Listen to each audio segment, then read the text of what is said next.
Mukjizat Rasulullah SAW yang lain. Ketika Rasulullah SAW bersama Sayyidina Abu Bakar radhiyallahu an berangkat dari Qudain, mereka bertemu dengan seorang penggembala dalam perjalanan. Mereka meminta susu dari penggembala itu. Dia berkata, "Aku tidak memiliki domba perah. Di situ hanya ada seekor kambing. Itu pun sudah tidak ada lagi susunya untuk diperas." Rasulullah SAW berkata, "Bawalah kambing itu ke sini." Kemudian penggembala itu membawakan kambing yang dimaksud. Rasulullah SAW memeras susu kambing itu dengan tangan mulianya. Tanpa disangka-sangka, keluarlah susu dalam jumlah yang banyak. Kemudian Sayyidina Abu Bakar radhiyallahu an menggunakan perisainya sebagai wadah.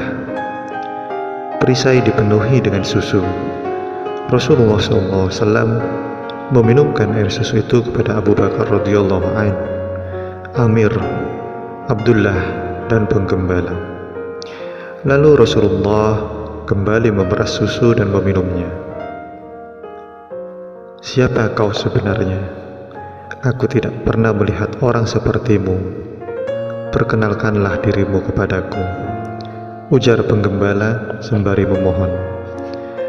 Rasulullah SAW berkata, "Asalkan kamu tidak memberitahukan siapapun, aku akan memberitahumu." Penggembala pun berjanji tidak akan memberitahu siapapun. Rasulullah SAW berkata, "Aku adalah orang yang sering disebut-sebut Muhammad Rasulullah.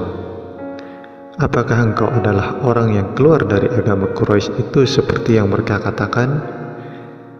tanya penggembala.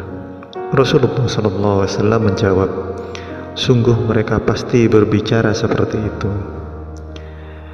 Penggembala berkata, "Aku bersaksi bahwa engkau adalah seorang nabi yang hak, dan apa saja yang telah kau lakukan tidak ada yang bisa melakukannya selain seorang nabi.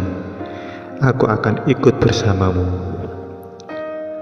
Rasulullah SAW berkata, "Tidak sekarang. Datanglah pada waktu kamu mendapat kabar bahwa dakwahku telah menyebar."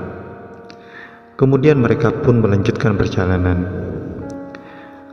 Karena Sayyidina Abu Bakar radhiyallahu an sering pulang pergi ke kota Syam, dalam perjalanan banyak orang yang mengenalinya. Ketika ditanya, "Siapa yang berada di depanmu?" dia menjawab, "Beliau adalah pemandu yang menunjukkan jalan kepadaku." Ketika dalam perjalanan, Zubair bin Awwam radhiyallahu an bersama kafilah Syam berjumpa dengan mereka, dan dia memakaikan baju baru berwarna putih kepada Rasulullah SAW dan Sayyidina Abu Bakar radhiyallahu an. Selanjutnya Zubair bin Awwam radhiyallahu an beserta kafilahnya pergi ke Mekah. Mereka, setelah semua urusannya selesai, dia berhijrah ke Madinah.